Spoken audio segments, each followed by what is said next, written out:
டிஎன்பிஎஸ்சியில் கேட்கக்கூடிய முக்கியமான கேள்வியில் இதுவும் ஒன்று. நேரம் மற்றும் தூரத்துல இருந்து கண்டிப்பாக இந்த மாதிரி கேள்விகள் வரும்.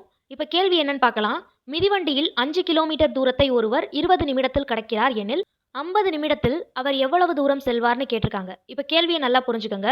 மிதிவண்டியில் 5 கிலோமீட்டர் தூரத்தை ஒருவர் 20 நிமிடத்தில் கடந்து போகிறாரு. 50 நிமிடத்தில் அவர் எவ்வளவு தூரம் கடந்திருப்பாருன்னு கேட்குறாங்க. இப்போ எப்படின்னு பார்க்கலாம். தூரம் நிமிடம்னு எடுத்து எழுதியாச்சு. தூரம் எவ்வளவு? 5 கிலோமீட்டர். எத்தனை நிமிடம்? 20 நிமிடம்.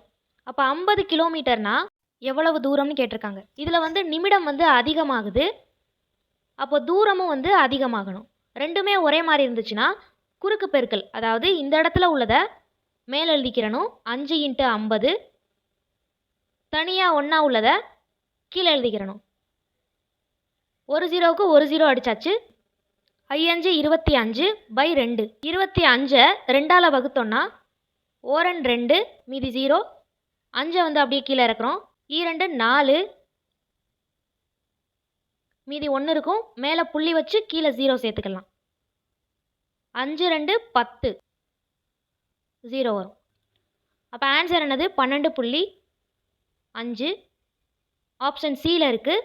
12.5 கிலோமீட்டர்.